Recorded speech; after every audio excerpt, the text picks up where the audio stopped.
Officer, এই নরপশু ধর্ষককে কঠিনতম শাস্তি দিন। নেক্সট টাইম যেন কোনো মেয়ের দিকে চোখ তুলে তাকানোর সাহসটুকু না থাকে।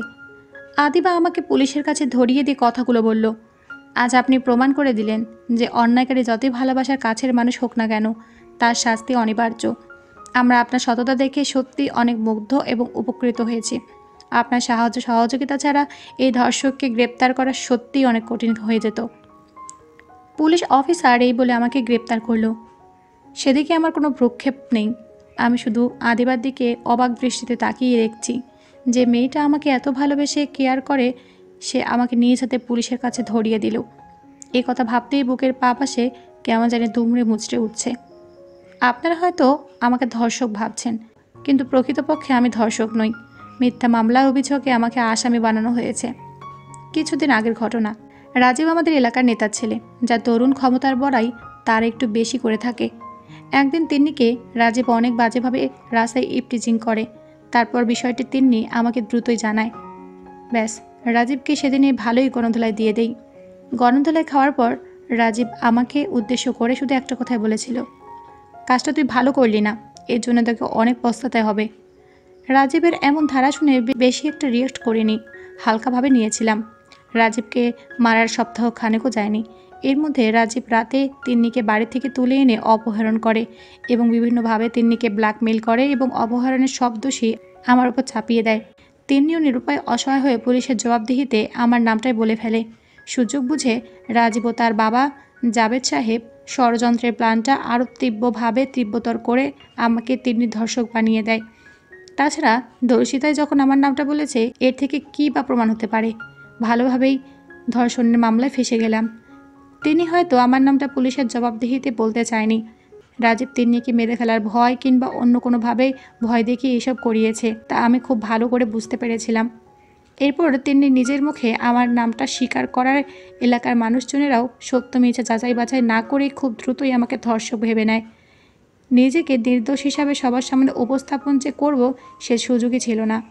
এলাকার সবাই আমার উপর খেপে গিয়েছিল, নিরুপায় হয়ে নিজের আত্মগোপনের পথ অবলম্বন করে। বাড়িতে বাবা মা তারাও আমার বিপক্ষে চলে গিয়েছিল। পলাতক অবস্থায় একমাত্র আমার সহধর্মিণী আদিবার সঙ্গে যোগাযোগ হতো। অসহায় হয়ে আদিবার কাছে কান্না করে বলেছিলাম, আদিবা বিশ্বাস করো, আমি সত্যিই তিন্নিকে অপহরণ করিনি। সে আমার কথাতে কোনো রিয়েক্ট না করে বলেছিল, আমি জানি তুমি এসব কাজ কখনই করতে পারো না। আচ্ছা যাই হোক, এখন তুমি কোথায় আছো? তা বলা আমার পক্ষে সম্ভব না। তোমার স্ত্রীকে তুমি অবিশ্বাস করছো? আদিবার এমন বিশ্বাসযোগ্য কথায় কোন জায়গায় অবস্থান করছি তা নিমিষে বলে দেই। একদিন পর আদিবা আমার সঙ্গে দেখা করতে চলে আসে। আমি তাকে দেখা মাত্রই অনেকটা আবেগপ্লুত হয়ে জড়িয়ে ধরে বলি, আদিবা বিশ্বাস করে আমি সত্যি তিন্নিকে অপহরণ করিনি। এইসবটা জাবেদ নেতার ছেলে রাজীব ষড়যন্ত্র করে আমাকে ফাঁসিয়েছে। কোনো ধর্ষক ধর্ষণ করে তার নিজ মুখে স্বীকার করে না, তা আমি ভালো করে জানি। আর আমাকে এতটা বোকা ভেবো না। তিনি নিজ মুখেই তোমার নামটা বলেছে, রাজীবের নাম বলে নাই। তার মানে তুমিও আমাকে অবিশ্বাস করছো? নিজেকে এতটা সাধু ভেবো না। পাপ করেছো, তার শাস্তি তোমাকে ভোগ করতে হবে। আদিবার সঙ্গে এসব কথা কাটাকাটি করতে হঠাৎ পুলিশ এসে চারদিক থেকে ঘিরে ফেললো এবং আদিবার উদ্দেশ্যে বলল, আমাদের সহযোগিতা করার জন্য আপনাকে অসংখ্য ধন্যবাদ। আজ আপনার স্বামীকে যদি ধরিয়ে না দিতেন, তাহলে আমাদের পক্ষে তাকে ধরা একটু কঠিনই হতো। তাছাড়া আপনার সততা দেখে আমরা সত্যিই অনেক মুগ্ধ এবং উপকৃত। পুলিশ অফিসার এই বলে আমাকে গ্রেপ্তার করলো। অফিসার, এই নরপশু ধর্ষককে নিয়ে যান এবং উচিত শিক্ষা দিন। নেক্সট টাইম যেন কোনো মেয়ের দিকে কুনজরে তাকানোর সাহসটুকু তার যেন না থাকে। আপনি নিশ্চিত থাকতে পারেন, এই আসামি উপযুক্ত শাস্তি সে পাবে। পুলিশ অফিসার এই বলে আমাকে তাদের গাড়িতে তুলে নিল। অপরদিকে আমি শুধু আমার স্ত্রী আদিবার দিকে অবাক দৃষ্টিতে তাকিয়ে বোঝার চেষ্টা করছি, এই মেয়েটা কি সত্যিই আমার স্ত্রী নাকি অন্য কেউ। তাকে এত করে বোঝানোর পরও সে আমার কথা অবিশ্বাস করলো। সে হয়তো আমাকে সত্যিকারের ধর্ষক ভেবে নিয়েছে। এই জন্য আজ নিজ হাতে আমাকে পুলিশের হাতে তুলে দিল। পুলিশ আমাকে গ্রেপ্তার করলো, তাতে আমার কোনো কষ্ট নেই, কিন্তু আমার সহধর্মিণী, সে তো আমাকে ভালোভাবে চিনত। পরিশেষে সেও আমাকে অবিশ্বাস করে নিজ হাতে পুলিশের কাছে ধরিয়ে দিল। এটা ভাবতেই বুক ফেটে যেন কান্না আসছে। যে মেয়েটা আমাকে এত ভালোবাসতো, অথচ আজ পরিস্থিতির মোকাবেলায় আমার শাস্তি সে কামনা করছে। সত্য একদিন না একদিন সবার সামনে প্রকাশ হয়ে যাবেই, কিন্তু মাঝখান থেকে আমাকে বিনা অপরাধে কারাগারে বন্দি থাকতে হবে। এমন পরিস্থিতিও যে আমাকে মোকাবেলা করতে হবে, তা আজ মানতে খুব কষ্ট হচ্ছে। আদিবাও হয়তো একদিন সত্যটা জানতে পারবে। সেদিন নিশ্চয়ই তার কৃতকর্মের জন্য নিজেই সে আফসোস করবে। তখন তার আফসোসেই থাকবে, ক্ষমা সে পাবে না। লকআপে বসে বসে আনমনে ভেবে যাচ্ছি। হঠাৎ এক পুলিশ অফিসার এসে ভাবনার বিচ্ছেদ ঘটিয়ে বলে উঠল, একটা মেয়ের জীবন এভাবে শেষ করতে তোর কলিজে একটু কাঁপলো না? স্যার, আমি সত্যিই কাজ করিনি, আমাকে ফাঁসানো হচ্ছে। কালকে তোর আসল বিচার শুরু হবে কোর্টে, রেডি থাকিস। পুলিশ অফিসার এই বলে চলে গেল। পরের দিন আমাকে কোর্টে নেওয়া হলো। সেখানে উপস্থিত জাবেদ নেতা ও তার ছেলে রাজীব এবং তিন্নি সহ তার পরিবার। একমাত্র আমার পরিবারের কোনো লোকজন আসেনি, তারা হয়তো লজ্জায় আসেনি। কাঠগড়ায় দাঁড়িয়ে আছি। ওইদিকে তিন্নিকে উকিল জিজ্ঞেস করছে আর তিন্নি অনেক ভয়ে অবিরাম কান্না করছে, কোনো মতেই মুখ থেকে কথা বের হচ্ছে না। উকিলের ধমকানিতে আর জাবেদ নেতার ইশারায় তিন্নি নিরুপায় হয়ে পরিশেষে আমার নামটা উকিলকে বলে ফেলল। জজও তিন্নির জবাবদিহি শুনে রায় দিলেন 10 দিনের রিমান্ড এবং 7 বছরের জেল। এ কথা শুনে চোখ থেকে অঝোরের ধারায় জল গড়িয়ে পড়তে লাগলো। রাজীবের দিকে লক্ষ্য করলাম, সে আমার দিকে বিশ্ব জয় করার মতো প্রাপ্তির হাসি হেসে তার বাবার সঙ্গে চলে গেল। তিন্নি শুধু চোখের জলেই ফেলছিল। সে হয়তো আমাকে ফাঁসাতে চায়নি, কিন্তু পরিস্থিতি তাকে এমন করতে বাধ্য করেছে। তিন্নির দিকে তাকাতেই তা বুঝতে পারলাম। আজ নিজেকে কেমন যেন অসহায় লাগছে। আমার পরিবারের পরিজন থাকার পরেও কেউ দেখতে পর্যন্ত আসলো না। 10 দিন রিমান্ডে অসহনীয় শাস্তি ভোগ করতে হলো। এর মধ্যেও কেউ খোঁজ খবর নিতে আসেনি। 15 দিন কেটে যাওয়ার পর আদিবা আমার সঙ্গে দেখা করতে আসলো। তাকে দেখা মাত্রই মুখ ফিরিয়ে নিয়েছিলাম। এ পুরো শরীর রিরি করছে, মনে হচ্ছে তাকে জ্বলন্ত আগুনে পুড়িয়ে ফেলি। আদিবা আমাকে মুখ ফেরানো অবস্থা দেখে কিছুটা কান্না মাখা সুরে বলল, তোমার সহধর্মিণী হওয়া সত্ত্বেও তোমাকে পুলিশের হাতে ধরিয়ে দেওয়া মোটেও ঠিক করিনি, কিন্তু কি করব বলো? এলাকার সবাই যে আমাকে চাপ দিতে শুরু করেছিল, অতিষ্ঠ হয়ে মনটা করেছি। কিন্তু কদিন পর তিনি আমাকে যখন বলল, আদিবা আপু, রনি ভাইয়ের কোনো দোষ নেই, ও সম্পূর্ণ নির্দোষ, এসব কিছু রাজীব শয়তানটাই করেছে। আমাকে রনি ভাইয়ের নাম বলতে বাধ্য করেছে এবং আমার পরিবারকে মেরে ফেলার ভয় দেখিয়েছে। নয়তো আমাকে মেরে ফেললেও কখনো রনি ভাইয়ের নামটা বলতাম না। তিনির কাছ থেকে সত্যটা শুনে সেদিন আকাশ ভেঙে যেন আমার মাথার উপর পড়ার উপক্রম হয়েছিল। তাছাড়া তোমাকে পুলিশের হাতে ধরিয়ে দিয়ে আমি আমার নিজের মধ্যে কষ্ট অনুধাবন করেছি। কোনো কিছুতেই ভালো লাগছিল না। আদিবার কান্না করে এক নিমিষে বলল। তার এসব কথা শুনে আমার পুরো শরীর যেন রাগে গা জ্বলে যাচ্ছিল। অনেকটা রাগান্বিত হয়ে আদিবার উদ্দেশ্যে বললাম, এখানে আমার দুর্দশা দেখে উপহাস করতে এসেছিস? নিশ্চুপ। আমাকে এই অবস্থায় দেখতে তোর খুব ভালো লাগছে না, তাই না? তুই আমার স্ত্রী হওয়া সত্ত্বেও আমাকে অবিশ্বাস করেছিস এবং কি নিজেই ছলনা করে পুলিশের হাতে ধরিয়ে দিয়েছিস। এরপরেও নির্লজ্জের মতো কেন এখানে এসেছিস? জেল থেকে একদিন না একদিন ঠিকই বের হব, তখন তোর হিসাবটাও ভালোভাবেই নিব, প্রস্তুত থাকিস। আদিবা আমার রাগান্বিত কথাবার্তা শুনে মাথা নিচু করে চোখে জল ফেলতে লাগলো এবং কিছুক্ষণ পর লক্ষ্য করলাম বাবা মা তারাও আমাকে দেখতে চলে আসছে। তারা আমাকে দেখা মাত্রই কান্নাকাটি করতে লাগলো। প্রথমে মা এসে বলল, তিন্নি যদি আমাদের কাছে সত্যিটা না বলতো তাহলে আমরা এখনও হয়তো তোকে অবিশ্বাস করেই যেতাম। এখন আমাদের ভুল ভেঙেছে বাবা, আমাকে তুই ক্ষমা করে দিস, আর আজই তোকে জেল থেকে ছাড়ানোর ব্যবস্থা করব। মা কান্না করে বলল। বর্তমানে মার কান্নাটা কেন জানি আমার কাছে নাটক বলে মনে হচ্ছে। যে সময় আমার উপর রিমান্ডে অসহ্যকর শাস্তি বয়ে গেল তখন কোনো খোঁজ খবর নিতে আসলো না, এখন এসে মিছে চোখের জল ফেলছে। মাকে স্বাভাবিকভাবে বললাম, এবার মিছে নাটক করাটা বন্ধ করো এবং আমার চোখের সামনে থেকে দূর হও। তোমাদের এসব নাটক দেখার কোনো ইচ্ছা আমার নেই। আর হ্যাঁ, আমাকে ছাড়ানোর কোনো প্রয়োজনও নেই।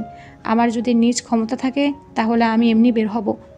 উপস্থিত বাবা সহ মা আমার কথা শুনে অবাক দৃষ্টিতে তাকিয়ে রইল এবং তাদের মধ্যে থেকে আদিবা বলে উঠল, প্লিজ রাগ করো না বাবা মা, তারাও এই পরিস্থিতির শিকার। ইচ্ছে করে তোমার সঙ্গে এমনটা করেনি, একটু বোঝার চেষ্টা করো। অনেক হয়েছে, এবার তোমাদের নাটকগুলো বন্ধ করো এবং আমার চোখের সামন থেকে চলে যাও। তোমাদের এখন যতই দেখছি মাথা ঠিক ততই গরম হচ্ছে। কথা না বাড়িয়ে আমার চোখের সামন থেকে দূর হও প্লিজ। এই কথা বলা মাত্রই তারা মাথা নিচু করে চলে যেতে লাগলো। মা শুধু কান্না করছিল। আজ তাদের কান্না দেখে কোনো খারাপ লাগা কাজ করছে না। আগে তো চোখের জলের এক ফোঁটা জলও সহ্য করতে পারতাম না। আর আদিবার সঙ্গে কখনো তুমি থেকে তুই বলে ডাকিনি, অনেকটাই ভালোবাসতাম, কিন্তু ও আমার সঙ্গে এমন করবে তা সত্যিই অবিশ্বাস্য। যাই হোক, জেল থেকে ছাড়া তো পাবই। সবার আগে রাজীবকেও উচিত শিক্ষা দেব এবং আদিবাকেও ডিভোর্স দিয়ে দেব। বর্তমান আদিবার কথাটা মনে হলে কেমন জানি রাগে শিহরণ জেগে ওঠে।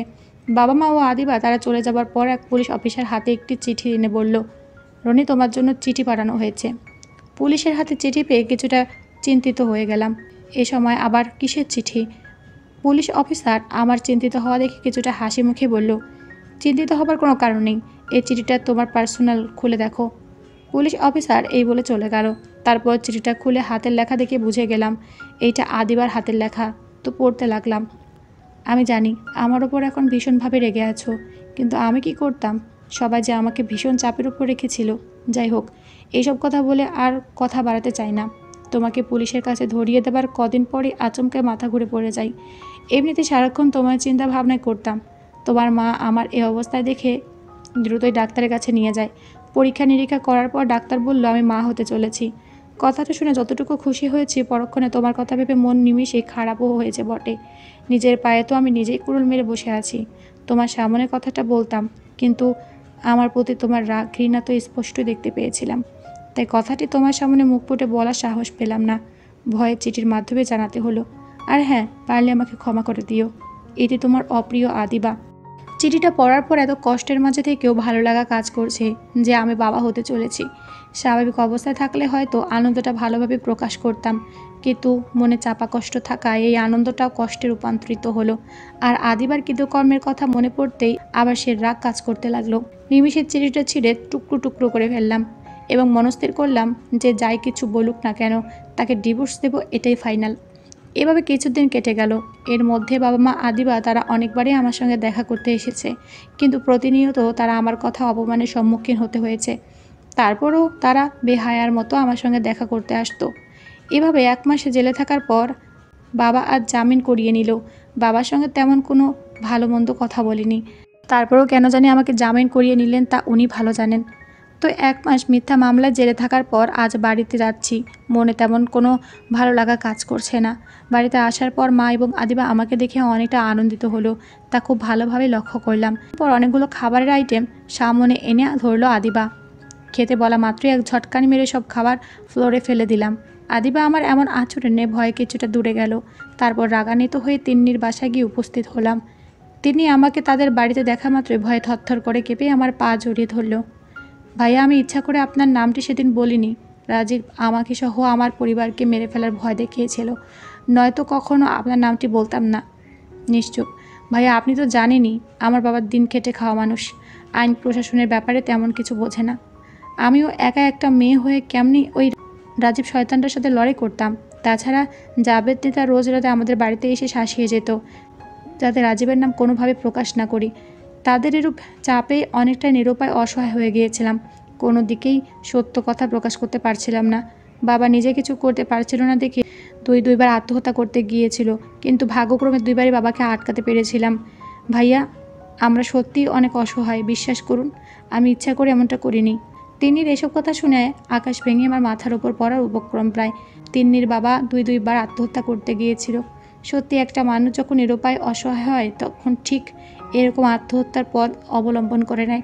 তিনি যা যা বলেছে তার বিন্দু পরিমাণও মিথ্যার আভাস নেই, তা খুব ভালো করেই বুঝতে পারছি। কেননা যখন তিনি এসব কথা আমার পা ঝরিয়ে পেশ করছিল তখন সে অবিরাম চোখের জল ফেলছিল। তিন্নির এরকম অবস্থা দেখে বুঝতে পারলাম সে সত্যি নিরুপায় অসহায় ছিল, সঙ্গে তার পরিবারও। এখন তিন্নিকে কোনো কিছু বলে লাভ নেই।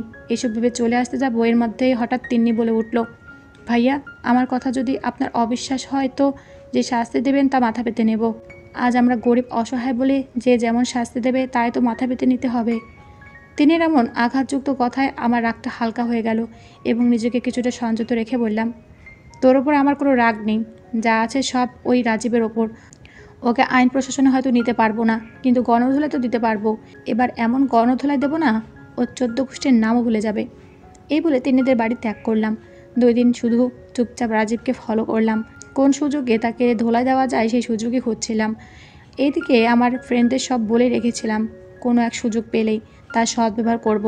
এভাবে 1 সপ্তাহ কেটে যাওয়ার পর হঠাৎ রবিন ফোন করে বলল, দোস্ত, জলদি কলেজ গেটে চলে আয়, রাজীবকে মারার এই সুযোগ পেয়ে গেছি। এখন তুই আসবি নাকি আমরাই তাকে ধোলাই দেব? আরে একটু অপেক্ষা কর, আমিও যাচ্ছি। এই বলে দ্রুত কলেজ গেটে গিয়ে লক্ষ্য করলাম রবিন, লিজান, শফিন, তানবীর তারা ইতিমধ্যে রাজীবকে কয়েকটা চড় থাপ্পড় মারতে শুরু করেছে। এ দেখে মাঠের পোলাপানি ক্রিকেট খেলছিল, তাদের ওখান থেকে স্ট্যাম্প নিয়ে কোনো কথা না বলে রাজীবকে উল্টা পাল্টা বাড়ি মারতে লাগলাম। এক পর্যায়ে রবিন, লিজান, শফিন, তানবীর তারা আমার মায়ের ধরন দেখে ভয়ে আমাকে ওখান থেকে সরিয়ে নিল এবং আমারও রাগের ঘোর কেটে গেল। ওইদিকে রাজীবের নাক মুখ ফেটে কান্নাকাটি করছে। তিন্নিকে অপহরণ এবং আমাকে মিথ্যা মামলায় জেল খাটানোর প্রতিশোধ ভালোভাবে নেই। কিছুক্ষণ পরেই রাজীবের বাবা পুলিশ এনে পুরো কলেজ ভর্তি করে ফেললো। আর আমরা যে যার মনে ওখানে থেকে সরে গেলাম। পরদিন জানতে পারলাম রাজীবের ডান হাত ভেঙেছে। শুনে মনে এক প্রশান্তি কাজ করছে। 2 দিনের মধ্যে গ্যাঞ্জাম সব মিটে গেল, কিন্তু বর্তমানে আদিবাকে একটু দেখতে ইচ্ছা করছে না। মন থেকে একেবারে সে উঠে গেছে। সবসময় আদিবা আমার সঙ্গে আগ বাড়িয়ে কথা বলতে আসতো, কিন্তু প্রতিনিয়ত তাকে নানান অপমান অপদস্থের সম্মুখীন হতে হয়। আমার এমন বদলে যাওয়া দেখে আদিবা অনেক কান্নাকাটি করত। তার কান্নার কোনো মূল্যই বর্তমানে আমার কাছে নেই। একদিন ডিভোর্স পেপার সব কিছু রেডি করে বাড়িতে এনে আদিবাকে বললাম, নে এখানে সাইন করে দে, তোর মতো স্ত্রী আমার দরকার নেই। আদিবা আমার হাতে ডিভোর্স পেপার দেখে অযোধ্যারা জল ফেলতে লাগলো। কোনো মতেই ডিভোর্স পেপার হাতে নিচ্ছিল না। মা আদিবার কান্না শুনে দ্রুত আমার রুমে চলে আসলো। মা আমার হাতে ডিভোর্স পেপার দেখেই বলে উঠল, বাবা তুই কি পাগল হয়ে গেছিস নাকি? হ্যাঁ, বৌমা 3 মাসের অন্তঃসত্ত্বা, এই অবস্থায় তাকে ডিভোর্স দিতে তোর কলিজা একটু কাঁপছে না? না, একটু কাঁপছে না। এর মতো বউ থাকার চেয়ে না থাকাই ভালো। ভালোই একে ডিভোর্স পেপারে সাইন করতে বলো, নয়তো আমার রাগ উঠে গেলে খুব খারাপ হয়ে যাবে কিন্তু। বাবা মাথাটা একটু ঠান্ডা কর। বৌমা নয় একটা ভুল করে ফেলেছে, এর জন্য তাকে এত বড় শাস্তি দেওয়া মোটেও ঠিক হবে না। তাছাড়া মানুষ মাত্রই তো ভুল। এবার নয় বৌমাকে ক্ষমা করে দে বাবা। ওর কোনো ক্ষমা নেই, দয়া করে তুমি এখান থেকে চলে যাও। ডিভোর্স পেপারে কিভাবে সাইন করা লাগে তা আমি খুব ভালো করেই জানি। আদিবা আমার রাগ দেখে মার পেছনে গিয়ে বলে উঠল, মা আমি ডিভোর্স পেপারে সাইন করতে পারবো না। দরকার হলে এই বাড়ি থেকে লাশ হয়ে বেরোবো, কিন্তু ডিভোর্স পেপারে সাইন করবো না। তোকে বললাম না ডিভোর্স পেপারে সাইন করতে এত বনিতা করছিস কেন? এই বলে ঠাস করে আদিবার গালে থাপ্পড় মারা মাত্রই বাবা দরজার সামনে এসে হাজির হলো এবং অনেকটাই রাগান্বিত হয়ে আমার উদ্দেশ্য করে বলল, তোর কি জ্ঞান বুদ্ধি একেবারে কমে গেছে নাকি? হ্যাঁ, বৌমা অন্তঃসত্ত্বা সেটা কি তুই জানিস না? নিশ্চুপ। এই অবস্থা তাকে এত টর্চার করা কি তোর ঠিক হচ্ছে? বাঞ্চি সে একটা ভুল করে ফেলেছে, এজন্য সারাক্ষণ তার সঙ্গে মিসবিহেভ করতে হবে? নিশ্চুপ। পাগলিমের একটা সীমা থাকা দরকার। সবসময় মেয়েটার ওপর এভাবে টর্চার করা মোটেও ঠিক না। রেহেনা তুমি বৌমাকে নিয়ে যাও। বাবা এই কথা বলা মাত্রই মা রুম ত্যাগ করলো। তারপর বাবা আমাকে অনেকভাবেই বোঝানোর চেষ্টা করলো।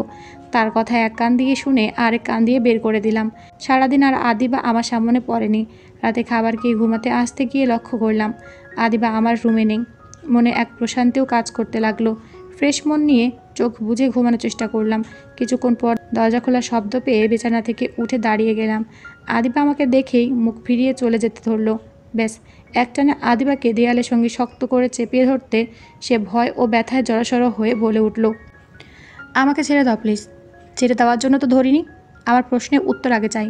কেন আমাকে পুলিশে তুলে দিলে? নিশ্চুপ। আমাকে ধরিয়ে দিতে একটু কি কলিজা কাঁপেনি? আমার প্রতি এই তোর ভালোবাসা ছিল? এই বলে আরও শক্ত করে চেপে ধরতে আদিবা কান্না করে বলে উঠল, ব্যথা পাচ্ছি তো, আমাকে ছেড়ে দাও প্লিজ। আদিবার কান্না দেখে ছেড়ে দিয়ে বললাম, যা, আজ থেকে তুই একেবারে মুক্ত। কোনো প্রকার টর্চার আর করব না। তবে একটা সময় তোকে যতটা ভালোবাসতাম এখন থেকে ঠিক ততটাই ঘৃণা করব। আর যদি ভেবে থাকিস কিছুদিন পর এমনি মেনে নিব, এমনটা ভেবে থাকলে ভুল ভাবছিস। যতদিন বেঁচে আছি ততদিন তুই আমার কাছে অবহেলিত হয়ে রয়ে যাবি। ভালোবাসাটা আর পাবি না। নিশ্চুপ। আর শুধু একটা কথা ভেবে হৃদয় রক্তকরণ হচ্ছে যে যাকে এত ভালোবাসতাম, কেয়ার করতাম, সে মানুষটা এত বড় ছলনা আমার সঙ্গে করতে পারলো। আমার কথা সে একটু ভাবলো না। যদি তিন্নিকে সত্যিও অপহরণ করতাম তাহলে কোনো অভিযোগ থাকতো না, কিন্তু নির্দোষ হয়ে এত বড় শাস্তির সম্মুখীন হতে হলো তা মানতে খুব কষ্ট হচ্ছে। একথা বলা মাত্র 2 ফোঁটা জল গাল বেয়ে পড়ার আগেই তা মুছে নিলাম। বললাম তো আমার ভুল হয়েছে, ক্ষমা করে দাও প্লিজ। আদিবা আমার পা জড়িয়ে, এখন ক্ষমা চেয়ে বা কী হবে? আমার উপর যা হবার তো হয়েইছে, কিন্তু তুই যে আমার ভালোবাসার স্ত্রী হয়ে অবিশ্বাস করে এমনটা করবি তা মানতে খুব কষ্ট হচ্ছে। নিশ্চুপ হয়ে অবিরাম কান্না করেই আর নীরবতা সব শুনে যাচ্ছে আদিবা। ডিভোর্স যখন বাবা মার কারণে তোকে দিতে পারবো না, তো একটা কথা মনে রাখিস, আজকের পর থেকে তোর আর আমার মাঝে কোনো সম্পর্ক থাকবে না। আর ভুলেও আমার স্পর্শে আসার চেষ্টা করবি না। নিশ্চুপ। আদিবা কথাগুলো নীরব হয়ে শুনছিল, কোনো কিছু বলছিল না। এদিকে আদিবাকে কোনো আঘাতও করতে পারছিলাম না, আবার নিজেকে সংযতও রাখতে পারছিলাম না। ভয় হতো যদি রাগের ঘোরে অনাগত সন্তানের কোনো ক্ষতি হয়ে যায়, তখন নিজেকে হাজার অনুশোচনায় ফেলেও সে ভুলে সমাধান মিলবে না। আদিবা অন্তঃসত্ত্বা ছিল বলে রাগটা নিজের মধ্যে পুষে রাখতে হতো। সেদিন থেকে আদিবা এক রুমে থাকতো আর আমি অন্য রুমে থাকতাম। আদিবা অনেক চেষ্টা করতো একসঙ্গে থাকার, কিন্তু আমার রাগ দেখে ভয়ে কাছে ঘেঁষতে পারতো না। এভাবে কয়েক মাস কেটে গেল, তবুও আদিবার প্রতি সেই রাগই রয়ে গেল, বিন্দুমাত্র কমলো না।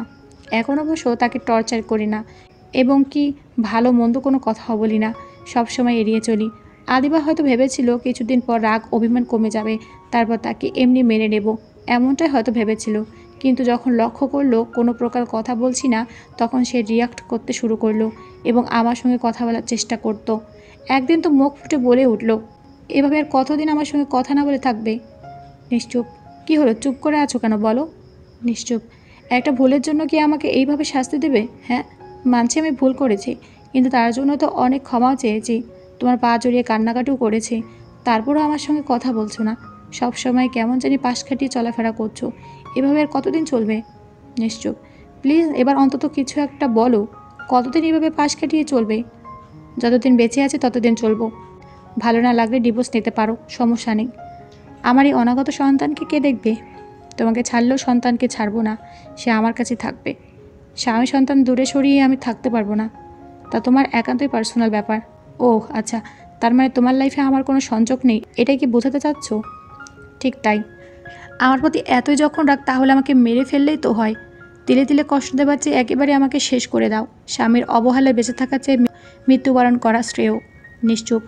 মানুষ মাত্রই তো ভুল, আর সে মানুষটা যদি তার ভুল বুঝে অনুতপ্ত অনুশোচনায় থাকে, তো তাকেও তো একটা সুযোগ দেওয়াই হয়। তাহলে তুমি কেন আমাকে সেই সুযোগটা দিচ্ছ না?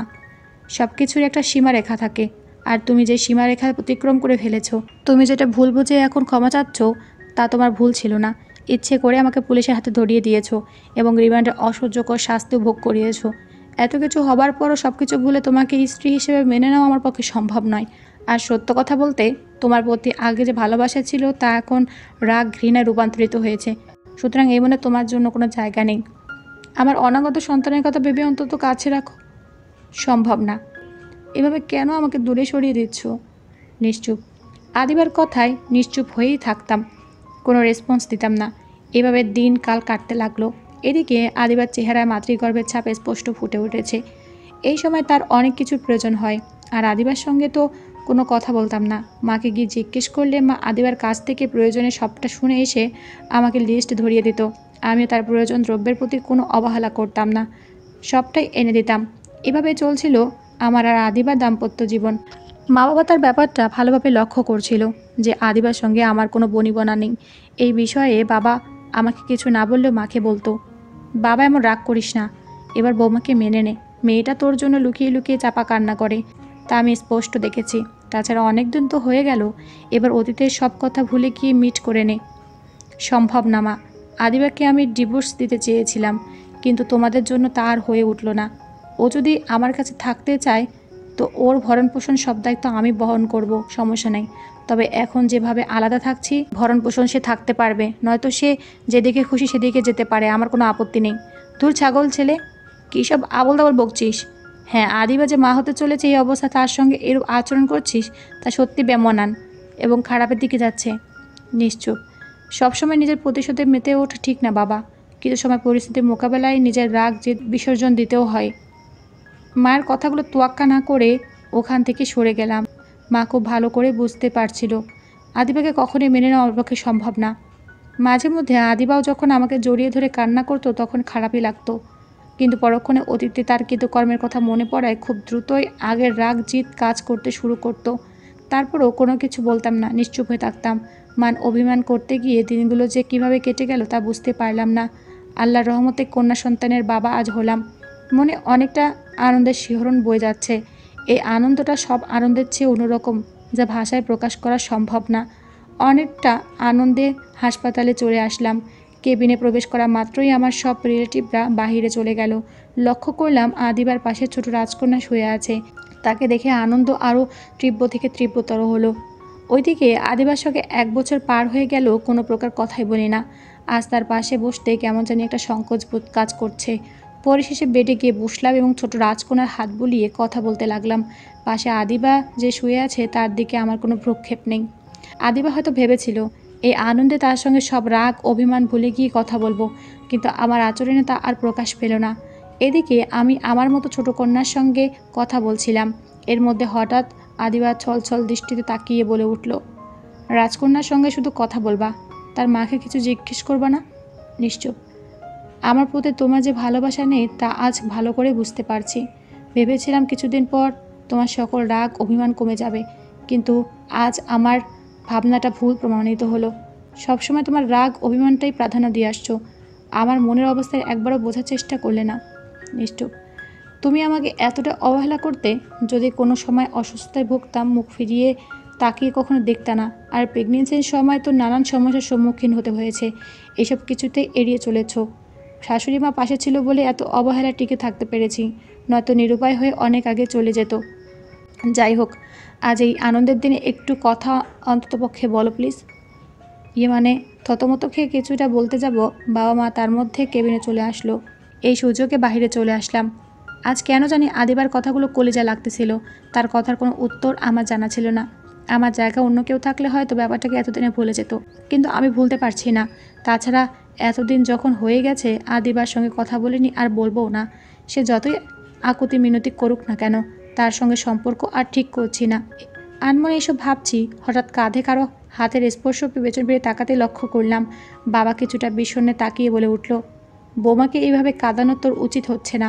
যদিও এইটা তোর পার্সোনাল ব্যাপার, তারপরও বাবা হয়ে তো চুপ হয়ে থাকতে পারি না। বিবেকে বাধা দেয়। অনেক আগেই বলতে চেয়েছিলাম, কিন্তু তোর রিয়াক্ট দেখে কিছু বলিনি। আজ বলতে বাধ্য হচ্ছি যে অতীতে যা কিছু হয়ে যাক না কেন, তা আজ ভুলে গিয়ে বৌমাকে মেনে নে। নিশ্চুপ। বাবা এইটুকু বলে চলে গেলেন। এইদিকে আমি থতমত খেয়ে যাচ্ছিলাম। উত্তর দেবার মতো ভাষা জানা ছিল না, নিশ্চুপ হয়ে সব শুনতাম। এরপর হাসপাতাল থেকে আদিবাকে বাড়িতে আনা হলো, এবং আগে যে রুমে আমি থাকতাম সেই রুমে মা তালা ঝুলিয়ে দিল। মার এমন কাণ্ড দেখে একটু রাগ মিশ্রিত কণ্ঠেই বলে উঠলাম, মা, এই রুমে তালা ঝুলিয়ে দিচ্ছ? আমি কই থাকবো? রাগ অভিমান অনেক হয়েছে, এবার আমার ছোট দিদিভাইটার সঙ্গে থাকবি। মা কিছুটা হেসে। মার এমন কাণ্ড দেখে কি রিয়াক্ট করব তা ভেবে পাচ্ছিলাম না। এদিকে বাবাসহ আদিবা মুখ চেপে হাসছিল। বুঝতে পারছিলাম আদিবার সঙ্গে একত্র করার সব ধান্দা চলছে। যাই হোক, তারা যতই একত্র করার চেষ্টা করুক না কেন, তাদের ফান্দে পা আমি সহজে দিচ্ছি না। রাতে খাবারের পর্ব শেষ করে ঘুমাতে গিয়ে লক্ষ্য করলাম মা লাগানো তালা ঝুলে আছে।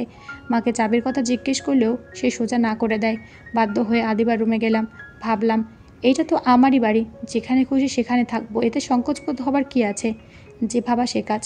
দরজা ঠেলে রুমে প্রবেশ করতে আদিবা কিছুটা নড়ে চড়ে মিটমিট করে হাসতে লাগলো। এদিকে আমার কেমন জানি সংকোচবোধ হতে লাগলো। যার সঙ্গে কথাই বলি না তার সঙ্গে এক বিছানায় থাকা তো সত্যি সংকোচবোধের ব্যাপার। আমার এমন অবস্থা দেখে আদিবার ছোট রাজকন্যার দিকে তাকিয়ে আমাকে উদ্দেশ্য করে বলল, এত সংকোচবোধ করার কি আছে? বিছানায় একজন মানুষের জায়গা তো খালি রয়েছে, এখন সে ইচ্ছা করলে থাকতে পারে। কেউ যদি ভেবে থাকে আমি সংকোচবোধ করছি, তাহলে তার ধারণা একদম ভুল। তাহলে এদিক সেদিক না তাকিয়ে শুয়ে পড়লেই তো হয়। তা আমার একান্ত পার্সোনাল ব্যাপার, কাউকে এখানে ইন্টারফেস না করলে বেশি খুশি হব। এই জন্য কারো ভালোটা বলতে নেই, হিতে বিপরীত হয়ে যায়। আজ তা প্রমাণ পেলাম। আদিবা এই বলে কিছুটা রেগে নিশিতাকে বুকে জড়িয়ে কম্বল মুড়িয়ে জড়সড়ো হয়ে চোখ বুজে ফেলল। ওদিকে আমার সংকোচবোধ হবার পরে বিছানায় গিয়ে শুয়ে পড়লাম। শীত থাকায় ঠান্ডাটা একটু বেশি। আদিবাও দেখছি পুরো কম্বলটা তার দিকে সরিয়ে রেখেছে, হয়তো আমার উপর প্রতিশোধ নেওয়ার জন্য কম্বলটা সরিয়ে রেখেছে। ঠান্ডায় ঘুমও আসছে না, তারপরও চোখ বুজে ফেললাম। কিছুক্ষণ পর গরম উষ্ণতা অনুভব করলাম। কখন যে ঘুমের দেশে হারিয়ে গেলাম তা বুঝতেই পারলাম না। সকালে ঘুম থেকে উঠে কম্বল জড়ানো দেখে আদিবার প্রতি আনমনে ভালো লাগা কাজ করছে। এসব ভাবতে ছোট নিশিতা কান্না করে উঠল। পড়ে গেলাম এক মহা ঝামেলায়। যতই কান্না চুপ করানোর চেষ্টা করি, ঠিক ততই জোরে কান্না করে। আদিবাকেও ডাকতে পারছি না। থতমত খেয়ে ছোট নিশিতাকে এইটা ওইটা বলে চুপ করতে লাগলাম, কিন্তু কোনোভাবেই কান্না থামাতে পারছি না। কান্নার আওয়াজ একটু তীব্র হওয়ায় আদিবা চলে আসলো এবং খোঁজা মেরে বলে উঠল, এ কেমন বাবা হয়েছে, মেয়ের কান্নাতে চুপ করাতে পারে না। এই বলে নিশিতাকে বুকে জড়িয়ে নেওয়া মাত্রই চুপ হয়ে গেল। আর আমি বেকুব বনে ভাবতে লাগলাম, নিশিতাকে এত কিছু বলে কান্না বন্ধ করতে পারলাম না। ও কি এমন জাদু করলো যে কোলে নেওয়া মাত্রই মেয়েটা চুপ গেল? যাই হোক, নিশিতা কান্না বন্ধ হয়েছে, এতেই অনেক। সকালে ফ্রেশ হয়ে দোকানে চা খেতে চলে আসলাম। সকালের খাবার রেডি করতে একটু লেট হয়, তো চা দোকানে গিয়ে লক্ষ্য করলাম তানবীর, লিজান, শফিক তারা খুব আরামে চা খাচ্ছে আর গল্পে মজে আছে। বন্ধুদের সাথে আড্ডা দিতেই হঠাৎ সাইলেন্ট ফোন কেঁপে উঠল অচেনা নাম্বার থেকে কল আসায় তড়িঘড়ি করে ফোন রিসিভ করে হ্যালো বলতে উপাস থেকে খুব চেনা মেইলি কণ্ঠে বলে উঠল, আপনি কোথায় আছেন? ইয়ে মানে আপনি কে? আমি নিশিতার আম্মু। তো নিশিতার আব্বুর সঙ্গে কথা বলেন, আমার কাছে ফোন দিয়েছেন কেন? এইটা বলার পর ঘোর কেটে গিয়ে আমার মেয়ে নিশিতার কথা মনে পড়ে গেল। তার মানে আদিবা ফোনে কথা বলছে। এইটা ভাবতেই বেকুব বনে হয়ে গেলাম। আনমনে ভাবতেই আদিবা ওপাশ থেকে বলে উঠল, কি হলো, নিশ্চুপ হয়ে আছেন যে? বুঝতে পারছি আমার সঙ্গে কথা বলার ইচ্ছা নাই, খেতে আসুন, ব্রেকফাস্ট রেডি। আদিবা এই বলে লাইন কেটে দিল। তারপর বন্ধুদের সঙ্গে অল্প কিছুক্ষণ আড্ডা দিয়ে বাড়িতে চলে আসলাম। বাড়িতে এসে বাবা মা কাউকে দেখতে পারছি না। এদিকে খিদে পেটে ইঁদুর দৌড়াতে শুরু করেছে। তারপরও আদিবাকে মুখ ফুটে কিছু বলতে পারছি না। আদিবা আমার কাণ্ড কিছুক্ষণ দেখার পর কাছে এসে বলল, কেউ যদি খেতে চায় তো তার জন্য পরিবেশন করতে পারি, আর যদি পরিবেশন করতে সমস্যা না থাকে তো সে করতে পারে, আমার কোনো আপত্তি নেই। এছাড়া খিদে একটু বেশি পেয়েছে, যদি খাবারটা টেবিলে রেডি করে দেওয়া হয় তো উপকৃত হতাম। আদিবা বুঝতে পারলো ক্ষুধার্ত অবস্থায় বেশিক্ষণ স্থির থাকতে পারছে না। অল্প সময়ের মধ্যে খাবার টেবিল রেডি করে ওখান থেকে আদিবা সরে গেল। খাবারের পর্ব শেষ করে ফেসবুক ঘাঁটতে যাব, কিন্তু ফোনে চার্জও নেই বলে দ্রুত রুমের দিকে চলে আসলাম। এদিক সেদিক চার্জার খুঁজতে আদিবা আমার সামনে চার্জার ধরে বলল, এটা তো খুঁজছেন? না ইয়ে মানে হ্যাঁ। এত ভনিতা না করে আমাকে বললেই তো পারেন। ও আচ্ছা, আপনি তো আবার আমার সঙ্গে কথা বলতে চান না? নিশ্চুপ। আমিও দেখি কতদিন আমার সঙ্গে কথা না বলে থাকতে পারেন। আদিবা এইটুকু বলে রুম ত্যাগ করলো। এইভাবে মান অভিমানের দিনকাল কাটতে লাগলো। মাঝে মাঝে আদিবা এমন খোঁচা মেরে কথা বলতো যা শুনে চুপ করে থাকা আমার পক্ষে কঠিনই হতো। তারপরও নিশ্চুপ হয়ে থাকতাম। প্রতিদিনকার মতো আজও রাতের খাবারের পর্ব শেষ করে ঘুমাতে আসলাম এবং নিশিতার সঙ্গে কথা বলছিলাম। তখন আদিবা রুমে ছিল না, কিন্তু কিছুক্ষণ পর আদিবা রুমে চলে আসলো এবং তার জায়গায় গিয়ে শুয়ে নিশিতাকে ঘুম পাড়াতে লাগলো। হঠাৎ নিশিতার দিকে তাকিয়ে আমাকে উদ্দেশ্য করে বলতে লাগলো, আমার কেন জানি সন্দেহ হচ্ছে তোর বাবা কোনো নারীর চক্রে পড়েছে। নয়তো জলজান্ত বউ ঘরে থাকা সত্ত্বেও ভুলেও তাকে স্পর্শ করছে না। এর মানে নিশ্চিত তোর বাবা অন্য কোনো নারীর চক্রে পড়েছে। আদিবার এমন কথার দ্বারা শুনে নিশ্চুপ হয়ে থাকতে পারলাম না। চোখগুলো বড় বড় করে তার দিকে তাকিয়ে বলে উঠলাম, বাজে কথা বন্ধ করো প্লিজ। সত্য কথা বলছি তো, এজন্য গায়ে কাটার মতো বিনছে, তাই না? এবার বাড়াবাড়িটা কিন্তু একটু বেশি হয়ে যাচ্ছে। ওই হ্যালো, আপনি এত তেলে বেগুনে জ্বলে উঠছেন কেন? আমি আমার মেয়ের কাছে নালিশ করেছি মাত্র, এতে আপনি এত রিয়েক্ট করেছেন কেন? কারণ কথাগুলো ঘুরিয়ে পেঁচিয়ে আমাকে বলা হচ্ছিল। এই বলে আদিবার উপর ঝুঁকে পড়লাম। হঠাৎ তার সংস্পর্শে যাওয়া একটু নড়ে চড়ে উঠল এবং কিছুটা কাঁপা কাঁপা গলায় পড়ল, এবার কিন্তু সত্যি সত্যি আপনার উপর আমার সন্দেহ হচ্ছে যে পরনারী আসক্তি মেতে আছেন। বাজে কথা বন্ধ করো প্লিজ। আচ্ছা ঠিক আছে, আর বলবো না, কিন্তু আমার ওপর ঝুঁকে পড়েছেন কেন? আদিবা মিটমিট করে হেসে, ইয়ে মানে সরি। লজ্জা পেয়ে সরে যেতে আদিবা আমাকে জড়িয়ে ধরে বলে উঠল, আপনার এই অবহেলায় যে ভীষণ কষ্ট হয় তা কি বোঝেন না? নাকি বুঝেও আমাকে কষ্ট দিতে আপনার ভালো লাগে? নিশ্চুপ। মানুষ মাত্রই ভুল, আর আমি যে পরিস্থিতিতে পড়েছিলাম আমার জায়গায় যে কেউ থাকলে সে একই কাজ করত। তাছাড়া তিন্নির জবাবদিহি শুনে অবিশ্বাস আর করতে পারিনি, বাধ্য হয়ে সেদিনই বিশ্বাস করতে হয়েছিল। আমার বাবা মা যদি আমাকে পুলিশের হাতে ধরে দিত তাহলে হয়তো ততটা কষ্ট পেতাম না যতটা তুমি আমাকে তাদের হাতে তুলে দেওয়াতে পেয়েছি। আমার বাবা মার থেকে তুমি আমার চরিত্র সম্পর্কে ভালো জানতে, তারপরও অবিশ্বাস করে নিজে প্রশাসনের কাছে তুলে দিলে। এতে তোমার প্রতি আমার কেমন রিয়াক্ট হতে পারে তা অবশ্যই বুঝতে পেরেছ। নিশ্চুপ হয়ে আদিবা চোখের জল ফেলতে লাগলো। তুমি চাইলেই একই ছাদের নিচে থাকবো, কিন্তু স্বামী স্ত্রীর ভালোবাসা যে সম্পর্ক হয় তা আমাদের মাঝে আর হবে না। এই কথা বলা মাত্র আদিবা আমাকে খুব শক্ত করে জড়িয়ে ধরে কান্না করে বলে উঠল, আমাকে এইভাবে কেন কষ্ট দিচ্ছ বলো তো? মানুষ তো খুন করেও আপোষ হয়, আর আমি তো সামান্য ভুল বুঝে এমনটা করে ফেলেছি। নিশ্চুপ। আচ্ছা ঠিক আছে, এতদিন পরেও যখন আমাকে ক্ষমা করতে পারছো না তো এবার ডিভোর্স দিতে পারো। সত্যি? হ্যাঁ, কালকে নিশিতাকে নিয়ে বাড়ি ছাড়া হব, তারপর ডিভোর্স পেপার পাঠিয়ে দিও। আদিবার চোখের জল মুছে, ওয়েট, নিশিতাকে নিয়ে যাবেন মানে কি? হ্যাঁ, নিশিতার মা আমি, সুতরাং ও আমার কাছেই থাকবে। ওই হ্যালো, নিশিতার বাবা আমি, সুতরাং ও আমার কাছেই থাকবে, বুঝলেন? দেখুন, নিশিতাকে ছাড়া আমি এক সেকেন্ডও থাকতে পারবো না। কাজে বাড়াবাড়ি না করলে খুব খুশি হব। আপনাকে আমারটা বুঝতে হবে যে নিশিতার বাবা আমি, সুতরাং আমি আমার সন্তানকে দূরে সরে থাকতে পারবো না। আমার এক হাসিতে আদিবা বুঝে ফেললো তার সঙ্গে দুষ্টুমি করছিলাম। ব্যাস, নিমিষেই সব মামলা ডিসমিস হয়ে গেল। আদিবাও কান্না মিশ্রিত কণ্ঠে বলে উঠল, তার মানে আমার সঙ্গে এতক্ষণ নাটক করছিলে? হ্যাঁ গো বোন, নাটক করছিলাম। তুমি এমন কেন? হ্যাঁ, রাগ অভিমান সবাই করে, কিন্তু তোমার মতো কেউ এমন রাগ অভিমান করে না। আদিবা অনেক খুশি হয়ে, তোমার ওপর বড্ড অভিমান জমে গিয়েছিল। ভেবে নিয়েছিলাম বেঁচে থাকতে আর কথা বলবো না, কিন্তু আমার বউটা যে বড্ড মায়াবী, তার সঙ্গে কথা না বলে থাকতেই পারলাম না। আজকের পর থেকে আমাকে আর কষ্ট দিবা? না, দিব না। তোমার কাছ থেকে দূরে সরিয়ে রাখবা? না, রাখবো না, কাছেই রাখবো। তাহলে ওই দিকে সরে আছো কেন? জড়িয়ে ধরো আমাকে।